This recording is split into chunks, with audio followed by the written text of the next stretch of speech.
आमदार मंजुळाताई गावित यांच्या हस्ते साक्री आगारात राजमाता जिजाऊ बसेसचे लोकार्पण। साक्री आगारात नव्यानं दाखल झालेल्या राजमाता जिजाऊ या 5 अत्याधुनिक बसेसचे लोकार्पण साक्रीच्या आमदार मंजुळाताई गावित यांच्या हस्ते करण्यात आले। या बसेस आजपासून प्रवाशांच्या सेवेत दाखल झाल्यानं साक्री तालुक्यातील नागरिकांना अधिक आरामदायी, सुरक्षित व सुसज्ज प्रवासाचा लाभ मिळणार आहे। यावेळी आमदार मंजुळाताई गावित यांनी सांगितले की साक्री आगारात लवकरच आणखी अत्याधुनिक बसेस दाखल होणार असून साक्री बस स्थानकात सोलर लाईट्स व स्ट्रीट लाईटची सुविधाही उपलब्ध करून दिली जाणार आहे।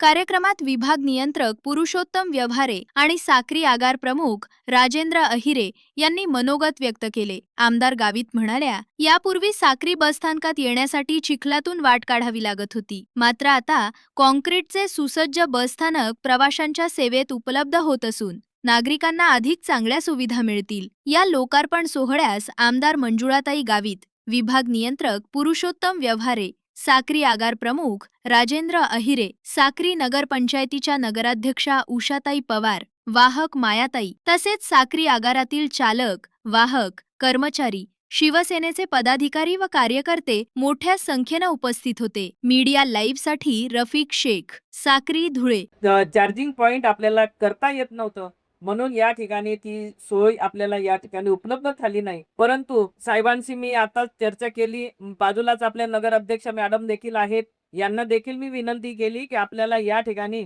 बस स्टँड आपल्याला अतिशय मोक्याच्या जागेवर आहे, मध्यवर्ती ठिकाणी आहे। पुन्हा अजून आपल्याला या ठिकाणी बस स्टँड साठी आपल्याला जर जागा, दुसरी जागा किंवा त्याला पर्यायी अजून जागा जर उपलब्ध करून दिली तर नक्कीच आपल्या तालुक्यासाठी एक चांगल्या पद्धतीने या ठिकाणी आपल्याला बस स्टँडची बस स्थानक या ठिकाणी उभारता येईल।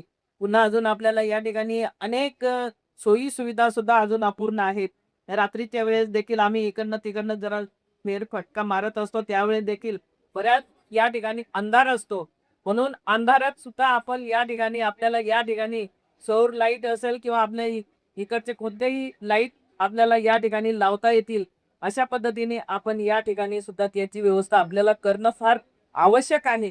आमच्या निधीतून किंवा कुठल्याही निधीतून आम्ही या ठिकाणी प्रयत्न तर करूच, परंतु साहेब आपल्याही विभागातून समजा या ठिकाणी काही निधी देता आला किंवा काही या ठिकाणी सुधारणा करता आली तर आपण देखील आपल्या या साक्री आगारासाठी नक्कीच थोडा निधी आपण या ठिकाणी द्यावा आणि या ठिकाणी आपल्याला सोयी सुविधा आपल्याला उपलब्ध करून देण्यासाठी आपल्यालाही सहभाग घ्यावा लागेल। आता आपण या ठिकाणी या शेडमध्ये आपण बसलेले, या ठिकाणी बऱ्यापैकी पूर्वी तिथे बैठक व्यवस्था होती, त्या पद्धतीने बैठक व्यवस्था जर करता आली तर नक्कीच प्रवाशांसाठी या ठिकाणी सुद्धा सोय आपल्याला करता येईल। अशा पद्धतीने आपल्याला, तुम्हालाही करता येईल, आम्हालाही करता येईल, तुम्ही आणा, आम्ही आणा, सगळीकडनं आपण सगळ्यांच्या प्रयत्नाने आपल्याला निधी आणून या ठिकाणी आपल्याला जनतेसाठी आपल्याला या ठिकाणी चांगल्या प्रकारे सोयी सुविधा उपलब्ध करून द्यायचे। थोडी दखल घेत असेल तर जशी आमदार महोदयांनी अपेक्षा व्यक्त केली तशीच आगार उत्पन्न त्यांच्याकडून सुद्धा आम्हाला अपेक्षा आहे की त्यांनी चांगली कामगिरी करावी व एस टी महामंडळाचं नाव जे आहे जनतेमध्ये चांगली प्रतिमा त्यांची एस टी महामंडळाची कशी तयार करावी। मॅडमनी जो पाठपुरावा केला त्यामुळेच निश्चितच आपल्याला ह्या 5 ज्या गाड्या त्या लवकर प्राप्त झालेल्या आहेत। त्यांचं बारीक लक्ष असते, सगळा हिशोब, जसं की आमच्या अधिकाऱ्यांना माहिती आहे किती गाड्या स्क्रॅप होणार आहेत, किती गाड्यांची आवश्यकता आहे, कुठल्या मार्गावर फेऱ्या कमी आहेत, तर त्यासाठी ते सातत्यानं पाठपुरावा करत असतात। आम्ही ते सकारात्मकरित्या घेऊन वेळीच उपाययोजना करत असतो। परंतु काही ज्या गोष्टी आहेत की जसं सांगितलं की बाबा गाड्यांचं प्रोडक्शन कमी आहे, त्याच्यामुळं लगेच आपल्याला गाड्या मिळत नाही किंवा कर्मचारी रिटायर्ड होत आहेत, नवीन भरती नाही आहे, ह्या अशा काही अडचणीमुळं आमची इच्छा असली आम्ही कानाकोपऱ्यात गाडी पोहोचू शकत नाही, तर याच्यावर लवकरच महामंडळ माफ करत आहे। लवकरच आता ह्या अशा नवीन गाड्यांची प्रोडक्शन होत आहेत, त्याच्यापेक्षा उपलब्ध होती। भविष्यात रेग्युलर जरी आपल्याला कर्मचारी नाही भेटले तरी सुद्धा कॉन्ट्रॅक्ट बेसिसवर घेण्याचं नियोजन महामंडळाचं आहे।